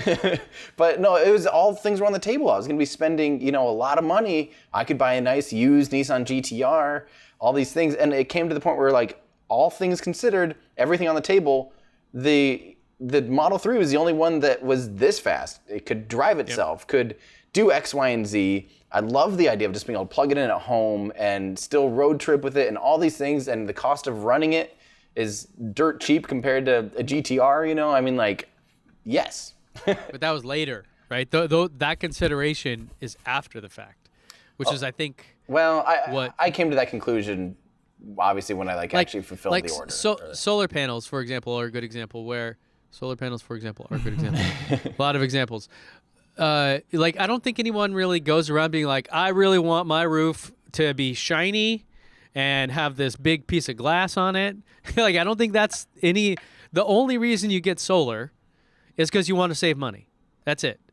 Some people, maybe you don't need solar. It actually is financially more. It's a 0.001% of people would do that. Right. Everyone else gets solar because it's going to save you money. Yeah. And that is just a truth that it doesn't matter what you believe or what your identity is. If I was paying $600 a month for 2 air conditioning units running 24/7 in Dallas, now I'm paying $100 for that. Hell yeah. Right. Right. I think that's to me what it comes down to. Yeah. Yep. Well, that was We beat that one to death. Solved. Busted. Speaking of beating to death. Oh. You ready? We already for this talked one? about Mike Hughes. So they've been beating Starship to death, trying to get all the dimples out with hammers and stuff. This is a terrible segue. Sorry. Good one. Nice. But we have a lot to talk about really quick here. Starship is dead, officially. We have a lot to talk about actually with Starship because we're learning a lot more. This drew up quite a controversy with Elon saying Starship serial number 1 tank preparing for Raptor attachment and static fire. And of course, language can be ambiguous, but people are reading this as Starship this version of Starship, serial number 1, the one that we've been seeing, would only have one Raptor now. And now this is putting and all of a sudden, immediately, Elon's talking about serial number 2 tank integration starts this week. So they're already building number 2 already. And it's coming together. And he says it has much less circumferential pucker. So basically all those little dimples. I love that. So they are word. just... That's just such a My circumferential pucker. I had to see a doctor about my circumferential pucker. Pucker? You know, Tim, I was going to say, since you've been going to the gym, that behind of yours has far less circumferential pucker. Oh, gosh. We're all children. Yes, we are. But basically, Elon basically then kind of went on to confirm there will be 3 Raptors on serial number 2. So now people are just thinking they're just kind of trying to verify this welding technique and doing all these things on serial number 1 just to kind of continually refine, and that serial number 1 likely won't fly is what people are saying now, and what kind of the general consensus is. And maybe serial number 2 will be the first one to fly, but now people are saying maybe that's going to be, maybe serial number 3 is going to be one that actually does the 20-kilometer hop, and it's just like, because they're putting these things out like every other week right now, or every month they can bring out a whole rocket already. And it's just increasing in pace. So it's just absolutely bonkers. I feel like there's a lot that I wanted to talk about it with this, but now I can't seem to remember all the stuff. But so is it just going to have one? Well, I think this particular one, will just have one. So it'll just be for a static fire, because that's not enough. Now, does the Raptor? Okay, so Star Hopper. Yep. Decommissioned. Yep. Right? Now Yep. Chip and Joanna are going to turn it into a beautiful home for a young family. And that engine, though, the Raptor engine from that one, that will be this one, or will be reused? Or Definitely that one's not. just... Okay. That's what I was wondering. That one likely had a bad day on the Star Hopper flight. With the COPV flying around? Yeah, I think that engine was kind of saying goodbye at the last seconds. And now, did you... Going back to that Garrett Reisman? Yeah. Reisman? Yep. On Joe Rogan, they watched Starhopper? Oh, yeah. And I was just waiting for him to mention that COPV go flying off of that thing. But the whole time, I think Joe Rogan was just like, oh, it's perfect. Look at how good it is. Right. And I'm like, I saw that. just I was wait. like, did you not see this? Right. Yeah. Isn't that weird that something that even as big as Starhopper in our world was like show-stopping and everywhere? And I still show that video to people and they're like, what? I had no idea. Yeah. Well, and then Garrett Reisman didn't bring it up at all. Well, I mean, they had no idea about Starhopper. Period. What do you mean? He worked at SpaceX. No. during that time, I'm didn't saying people. The Joe Rogan didn't know what Starhopper was. And right. when Starhopper happened, I still have to show people a video of Starhopper and they're like, what? When was that? That's cool. It's like, how did this miss you, But I have a picture here pulled up from my friends at S Padre. And you can see Starhopper's now in the foreground in this picture, and it's likely going to be turned into some kind of extra test stand for Raptor engines. But it sounds like the Raptors that we're talking about, so the one that flew on Starhopper was, I don't remember, like serial number 6 or 7 or 8, some kind of lower, definitely below 10. They hadn't built 10. Now I think Raptor, there was just a SpaceX tweet, I think they're like firing 18 off right now. So in the last 6 months really, since that thing flew, they have made basically 20 engines already and are testing. So we don't exactly know which engines are going to be on Starship yet. But man, look at the build difference between Starhopper. You can see how crinkly and stuff it was. And now already this one's improving. And Elon's already saying the next one, serial number 2, is more improved. Oh, I should mention they rolled it out to the launch pad in the middle of the night. Or like during a fog thing. So no one even realized that they took it from the factory a mile and a half away. 2.5 kilometers down the road, and they snuck it out to the launch pad to start doing some testing on it, and people didn't even realize it, and it was hilarious. But man, we're just constantly seeing stuff out of Boca Chica. It's a full-time job to see this stuff, to keep up with it. It's insane. Yeah. So do you guys imagine if you had like a portable station that you could just, tow there. like show up there? Yeah. Man, that'd be cool. So you with never like have to leave. telescopes or something. Yeah, that'd be very cool. Maybe someday, who knows? But yeah, so it's cool. A lot of stuff is happening. Oh, here's an awesome picture. I believe Teslarati used pictures from the S Padre, but you get to see really clearly the difference in build quality between Starhopper and this. And again, this one's not even looking that great, but it will, let us continually make improvements on this thing. I love it. Yeah, pretty awesome. What do you guys think? Sweetness. That's what you think? Sean in my Discord shared a picture, and I'm trying to pull it up because it was really cool. And for some reason, I can't unclose this window right now. I'm getting screwed out by screwed from Zoom. It's not letting me close this window. Normally, You take that. big red. You share that screen and you like it. Why can't I stop sharing? Ding, Okay, ding, so ding. Starship is rolling out. Raptor's going unshare it? in. Firing's going to happen. I'm just too distracted by this not being able to close right now that I don't even know what's going on. Let me try shrinking. I don't know what's happening. Well, show's over, people. Joe, you can kick him out of How about there. There that? you go. Thank you. Wow. Kicked you out. Okay, Now, let me what see if were I you can asking, share Ben, this. just to- Yeah, let's see it.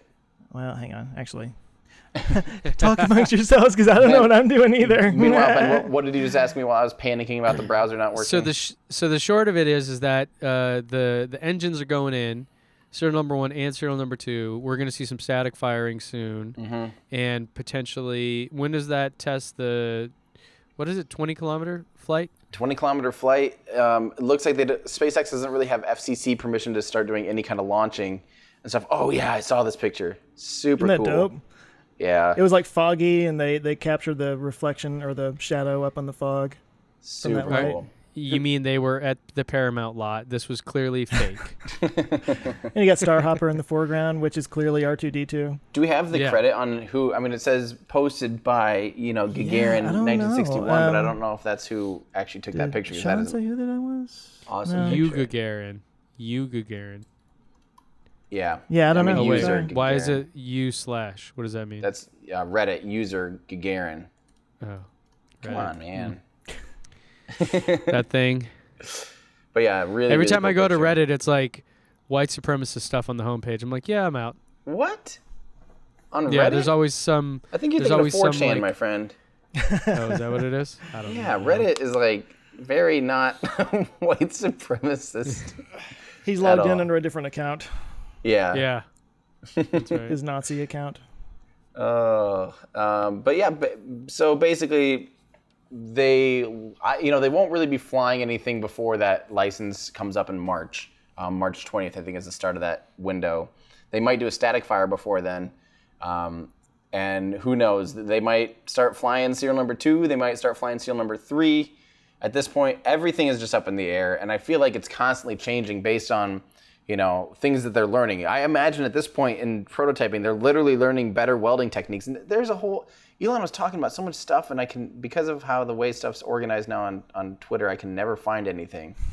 But Elon was saying that they learned a lot of lessons with the new welding techniques, and that they're using the wrong settings and everything. And it was just really How interesting. do they not know that? That seems like.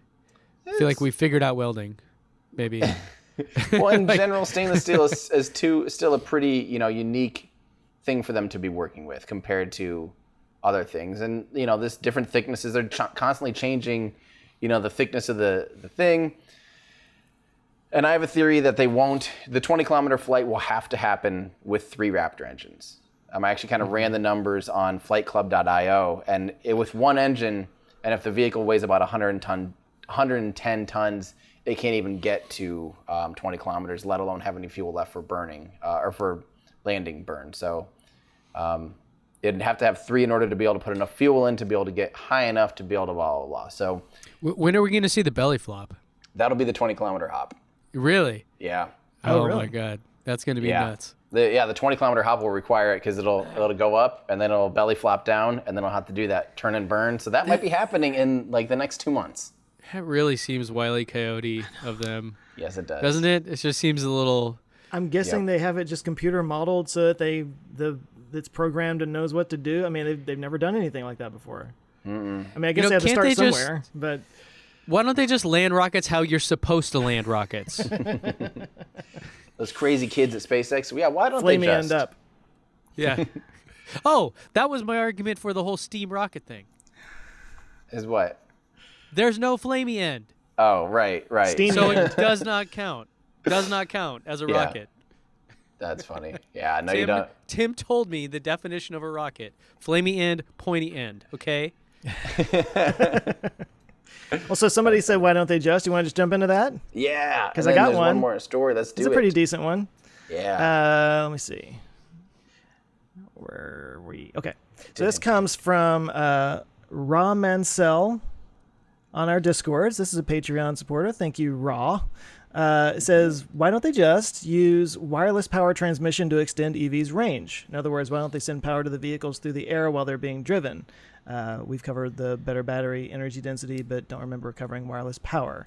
So, I mean, I've heard theories or ideas like this before where they put like strips in the road where you can drive over maybe in one lane and like do that. Is it conductive? Is that what it's called? Or I forget the name of the... Magnetically conductive. Yeah, okay. So, I mean, let's throw that out there. What do you guys think? I've heard this before several times, so worth just exploring. I'll start. Well, first off, like, how much will that cost? Right. To put a grid throughout the entire, anywhere reasonable. The other big thing is, on top of that, you also have to factor in that when you wirelessly charge something, you're literally basically taking a magnet and spinning another magnet or whatever, and generating power, and you lose. It's only about 50% efficiency. Like, you lose it basically to fill up. If your car had the ability to wirelessly charge, it would cost you twice as much, because you basically are filling up. You're using twice as much energy to get the same amount of energy to the actual car. Like, there's a loss of energy there. So right away, just the economics of it, like, okay, now we have to run billions of dollars of wireless charging infrastructure, blah, blah, on the roads. It also costs more to do than just plugging the car in. And then it comes down to me for like, why? I feel like I'm proof that like electric cars are good enough, and that like it's not really a compromise anymore. I drive a ton in a lot of really weird places where there's not charging and stuff, but it's not a big deal. There. And it's getting way better just as there's more chargers popping up. It's really like a non-issue to me almost. But Ben, what do you think? Well, I want to hear Joe first. Ooh. Well, a lot of what Tim just said. I can't. I have no specific knowledge of how wireless charging works, so I couldn't. This is all just coming right out of my booty. But I think I heard that they tried something like this in the Netherlands or something like that. They had an experimental strip of road. I don't know what the results of that were, so I probably shouldn't have even mentioned it. But I'm just like, we can't even have roads without potholes. How are we going to have roads with, with power generation underneath it? But there is something a little sexy about, like, the light rail trains that you have riding around town. They all have that little, they're all run by electricity, and they've got the little line above, obviously. Or a third rail connection. on some of them too, yeah. Or a third rail, yeah. Yep. Here in Dallas, it's the thing above. But Yep. It would be nice if you could just cruise around and sort of have a wireless connection like that to do that. It's a nice idea, but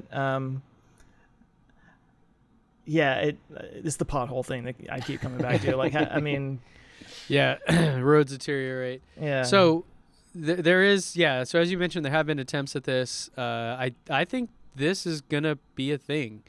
Really? There are enough people and enough companies working on it that in fact, I have a lot of stuff to show here, but I agree with you, Tim, that basically it sucks. It's a bad technology. Like, even trying to charge your phone wirelessly sucks. It's just not efficient. There's a lot of problems with it still, even at the level of, like, it should be easy. Well, and Greg reminds us, they call that inductive charging. Inductive. Is kind of, yeah. Thank you, Greg. So the deal there is it's not efficient. It's not, like, the challenge I've always thought is you're not going to recharge your car from this. You're just going to hopefully get enough energy to keep going forward. It's like a range extender.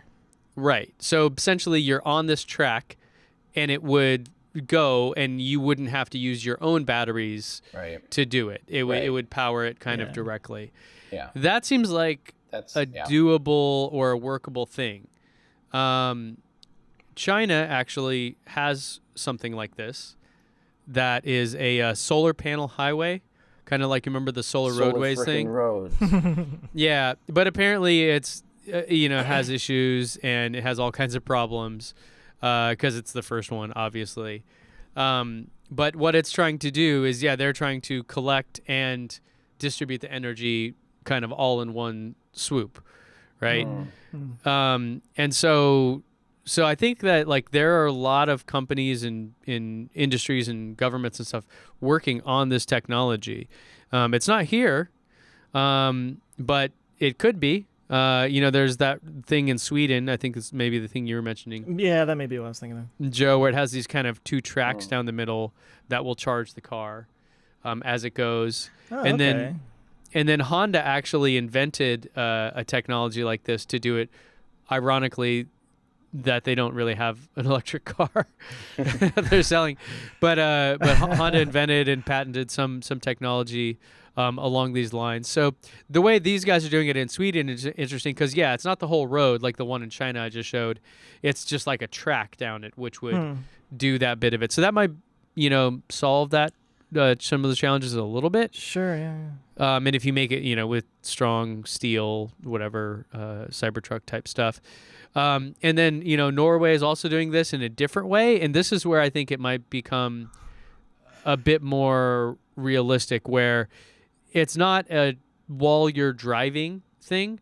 It's I go to the grocery store and just pull my car in there, and it automatically starts charging because it's built into In like a wireless spots.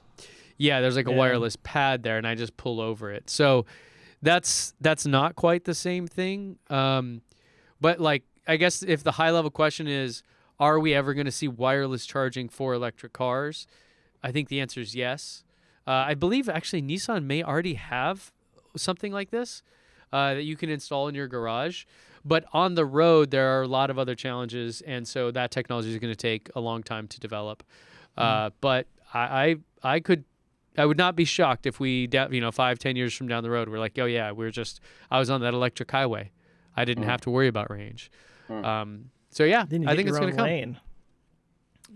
Like an us HOV Tesla owners, lane, we're sort so foo-foo entitled about things. I know, right? Yeah.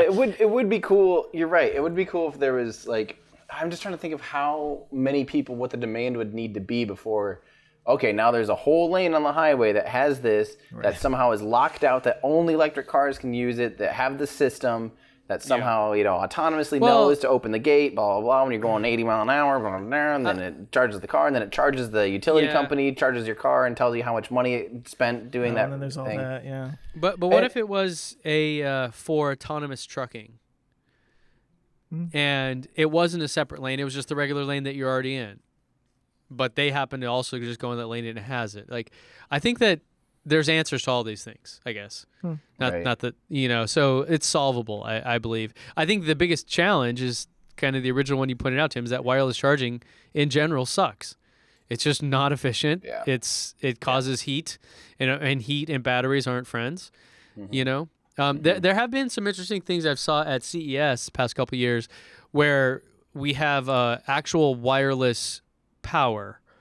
Now, I'm not talking like it's touching like the Qi charger, but like it's across the room. Like the light behind me is not plugged in, and I have a little device, a couple meters away that's beaming something over and powering it.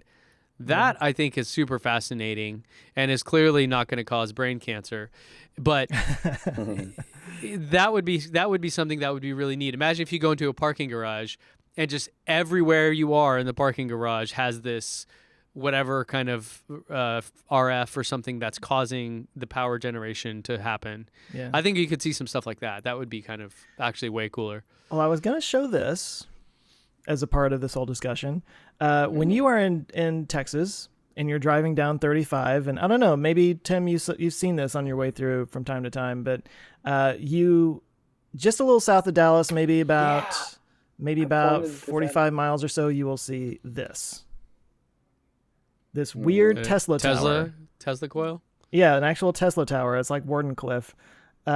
It's a company called Visive Technologies, and I reached out to them a little over a year ago, seeing if they would want to do a video, and they said they weren't quite there yet. I need to reach out to them again, but that's what this is. It's a wireless energy transfer technology, based on actual Nikola Tesla patents, probably, right? Yeah. I don't know how far along they are. I don't know how successful this is. I know it's just a testing thing right now, but it's interesting. And then they have on here like the health and safety aspect of it, because it's not ionizing radiation.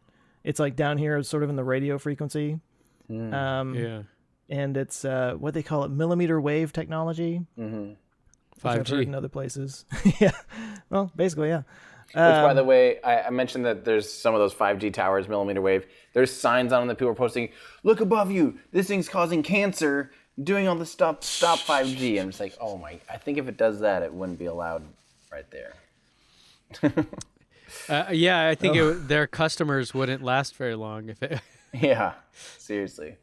That's crazy, though. I hope that someday you can get into that thing, because that looks so crazy. I've driven down 35 and seen it, and just like, it's weird looking, and it made a lot of news stories, because people were like, "What the hell is that?" Right. It's just this weird monolithic, ominous, phallic looking thing out there. You know? I'd be very curious to learn how many times it's been shot. You are in Texas. I don't know what that is. Shoot it. We do have a minimum. I had one more thing that I was really excited to talk about this week. That this is actually a really, really cool thing that I wanted to bring up, if it's okay with you guys. So take a look at this picture. Does anything look unique about this photograph? It's in black and white. So for those of you listening, the vignette on it. I'm showing a picture of a satellite in space. And what's unique about this is actually the first time there's ever been a direct, like, close-up picture of a geostationary satellite in geostationary orbit. Because normally you don't want these things getting anywhere near each other, right? If two satellites are this close in orbit, you're probably going to have a bad day. But the reason is, this is a really cool mission and a really cool project that Northrop Grumman has been working on. And it's basically called the MEV, Mission Extension Vehicle. The idea is, most of these big satellites, like this is an Intel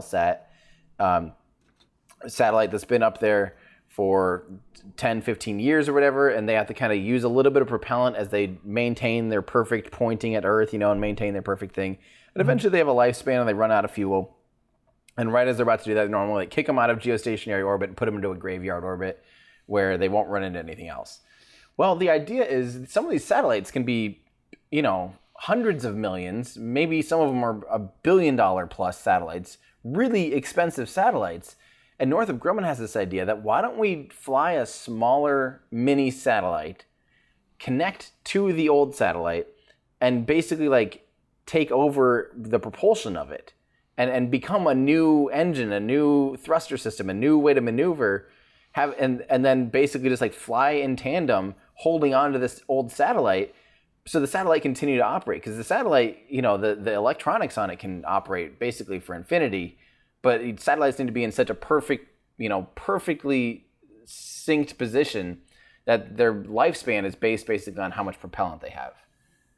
So this was successful. They actually just recently, this launched in October on a Progress vehicle in Russia, and then it went up and sunk with this satellite. And what it does is it actually grabs onto the engine. There's these tiny little engines on a lot of these geostationary vehicles. That is kind of how it gets itself into its final orbit and all that stuff. Could we call those rockets? That's a rocket. Yep, that is a rocket. And it goes up and grabs onto the nozzle and literally just holds onto the nozzle. And then from there, it just almost like seeing eye dogs it around and pushes it around in space and basically gives it a new up to 5-year new lease on life, which is super cool. That's awesome. And this is the first time a commercial satellite has docked with another satellite, right? Yeah. Yeah. Yeah. Well, and it should be mentioned, this satellite was built without this intended. It's not like the satellite was built with a docking port. You know, the satellite didn't have about that. any grappling mechanism. It was never intended to do this. But this is a new thing that's becoming more and more popular, is the idea that, hey, maybe our satellites should have ways to be able to refuel them. Maybe our satellites should have ways to be able to grapple on and have parts get replaced, that, gyroscopes maybe that might go bad, have a way, systems that someday a little robot can go around and replace parts, refuel satellites, and have in-space servicing. And this isn't necessarily the first time. The space shuttle actually did something like this too. Like 30 years ago, they went up and serviced a kind of crazy satellite that was not performing right. They went up and serviced it, and apparently that was cheaper than just launching the satellite again. But somehow it was, I guess. And so that concept isn't new, but the space shuttle, of course, was limited to couldn't really get above 500 kilometers. And geostationary orbit is way out there, I don't remember what it is, 35,000 kilometers basically. So it's just really cool to see something like this actually coming to life. And I think this is just the very, very start of this whole concept, and really of how that's going to be working in the future. Well, that was the thing that was special about that picture, was that the Earth was so small in it. Mm-hmm. It took me a minute. Yeah, the Earth was so small, and we're seeing a satellite up close and personal, like that. So that's definitely a unique vantage point and a unique business case and a unique proposal. And I think it's really cool. And I think Northrop Grumman will have a bright future in this space if they can promise, and especially if people start designing their satellites around this potential someday. It's like, hey, we'll put this port on it, make sure that it can be refueled later on. Is this going to end up like a human centipede kind of thing? Will you just have 20 years from now, you'll just have 30 of them daisy chained together? Well, the interesting about this is the MEV, this is its first mission. It'll do this for about 5 years or so. And then it's supposed to go fly and do it again for another satellite. Leave that satellite and go to another one? Leave that satellite and go to another one. Wow. So I guess it has that much potential. Oh, that's super cool. Yeah. It's like the Wall-E of space. Kind of, yeah. Running around. Well, I don't remember what company... So, sorry, but I mean, could that same technology be used to take space debris out? Yes. Find the satellites in that graveyard orbit and definitely throw them into the ocean or something? 100%. Yep. I want that. And that would be really good. It's going to be really good, and it's a great thing that we're finally starting to at least have practice with. Have some actual data coming back and some use cases for it. And I think eventually what will happen is a satellite system will have to say, they maybe will have to have a tax or some kind of pool to be like an insurance policy that if our stuff dies, we'll have to hire one of these things or whatever to take it out of space, something like that. And there's another company, I don't remember who it is, but they're even working on going up and refueling a spacecraft. And the problem is the spacecraft has, the ports where it originally got fueled up, right? Before the mission. But ground technicians, they literally spin the valves shut and wire them together and make sure that they are never to be opened again. So this robot has to go up there and snip the wires, unscrew this valve that was never intended to be open, and they're going to try refueling the satellite. Huh. It's really, really cool. But they're going to get up there. It's just going to be like, oh, we forgot that there was another screw right there. Whoops. Because we launched this in the 70s. We brought a flathead and we needed a Phillips. Right. No. Yeah. Yeah. It's a 5/8 and I need a 6/18. I don't know. But yeah, because that's what I go through in my garage every 5 days. But congrats, Northrop Grumman, on that's really cool. a historic first and an exciting future for that concept. I'm really excited cool. about that. Yeah. Reusable satellites. Yeah, baby. So what are you guys working on this week? I got a quasars video on the way. A video about quasars. You crazy. Actually, they are pretty crazy. Yeah. Quasars are. Yeah. Yeah. Then anything exciting about it, or is that it? I mean, they're basically galaxy-sized stars. A quasar, or at least the one of them that I talk about in there, has 1,000 times more energy coming out of it than all the stars in the Milky Way combined. Wow. Yeah. That's a lot. It's a lot. they have jets that fly out of them that seem to break the laws of physics because they seem to be superluminal, going faster than the speed of light. Oh. Dang. They are all from an early stage of the universe that where they're ghosts. That's why I may actually title the video. They're all ghosts because they're all gone by now. They're all billions of light years away. All right. So you're like the Whoopi Goldberg.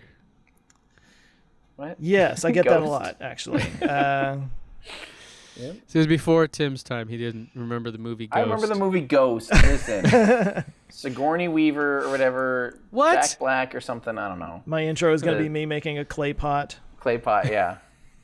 Yeah. And have someone just come up from behind Just you. hands. Exactly. Yeah. Oh, it's so good. that's great. See? We Yeah. can help you with this. Yes. Ben, are you working on any videos that have ghosts and pots? Yeah, we're ghost videos. Maybe. Yeah. No, so next week we have my 2-year review of the Tesla Model 3. Sit down with Jenny and talk about what it's been like, trials, tribulations, all those kind of things. We don't go through and say, all the details of the features because we've already done that 1,000 times, but just, how's it been going and all that kind of stuff. So went through, just shot that last week. So kind of cool, kind of crazy. And I think we're going to keep it. I think we're going to keep the Model 3. Really? So as the Model Y comes, we're going to sell the Model X and then I'll drive the Model Y, do all the videos, do all those things, and then we'll switch and then that'll be her car and I'll drive the Model 3. Yeah. I am still debating, let's say Tesla comes out with a brand new Model S this year. I just don't know if I want to spend $100,000 on a car. Right. Right. Yes, I would love it. Yes, I would prefer it, but I just don't know if I can get myself to spend that kind of money on a car. Yeah. Just lately, I've been like, I don't want to spend money on this stuff. I can borrow it to review it. I don't need to own it. It's true. Right. So We'll see. But yeah, Cool. that's what's coming out next week. What about Cool. you? Anything? Yeah, I'm working on that pollution video. That thing that I showed you guys with the mobile service structure from SpaceX earlier, that had some updated diagrams of Merlin emissions and charts, and they don't quite match up with what we had. So I'm kind of having to double check, our stuff and try to figure out what, why, what, where, when, why, blah, blah, blah. Does that matter as much? Like, I just posted my Model X video, and in it, I had recorded it before they updated from 328 miles to 351. People are all over me about it, and I'm like, dude, this stuff changes every week. But this Like, I shouldn't, guarantee. this shouldn't that's change. what I'm wondering. My numbers should have been bang on with theirs, and they're close. They're within 15%. It's not like it was 2 orders of magnitude off or something.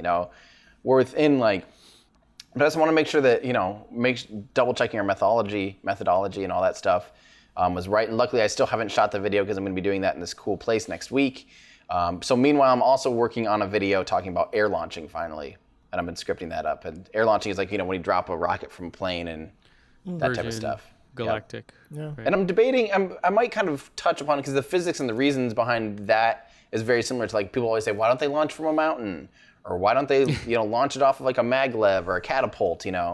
The physics and the reasons are almost kind of the same. So I might kind of wrap those into the video too. Mm-hmm. That is curious because I can't imagine a company spending all the money to do that wouldn't have considered why should we even do this versus just launching it normally. Mm-hmm. So there has to be some reason. There's pros and cons. Yep. Yeah. I mean, Yep. We'll not to say Richard Branson can't just blow a ton of money for whatever reason he wants, but I would imagine if they wanted to be a profitable company, they thought about this. Really, actually, the most compelling thing is, I'm blanking on his name right now, but he's already done, he did an interview with my friends at Tomorrow where they were talking about, what is his name? But it's really, really cool. And his reasoning behind why they chose the 747 and why they do air launching is really cool. Will Pomerantz, that's who it is. And he was lead engineer at Virgin Orbit. And it's really cool. So, yeah. So we'll be talking about that. Your pollution video is needed in the world because I saw somebody on Twitter the other day say something like, every single SpaceX launch puts more pollution into the atmosphere than every car in the world combined. I'm like, that would be now Because how long until it's out of the atmosphere anyways? Well, It's still even when burning it's a out ton of the of fuel. atmosphere, it still does damage. Let's be because clear. gravity. Well, not even gravity, but just it's still, stratospheric water vapor, stratospheric soot still has big impacts, and I talk about all that.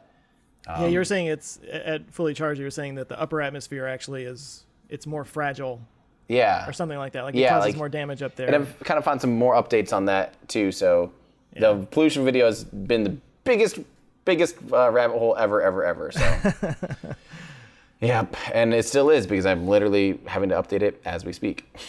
Dang it. But yeah, well, is that it? that's it, I think. I think we've Good one covered today. everything. All right. Thanks for your time, guys. Well, see you guys in We'll see you In in our our ludicrous future. Hey, thanks so much for listening. If you like what we do and you want to kind of help get it out there, you can give us a nice review on any of your podcast streaming platforms, whichever one you use. That kind of helps get it out there. Also, we do have a Patreon set up, so you can join us there at patreon.com/ourludicrousfuture. You can get your name in the credits, meet a whole other group of like-minded people. It's a lot of fun. We do appreciate it. We'll see you there. Thanks.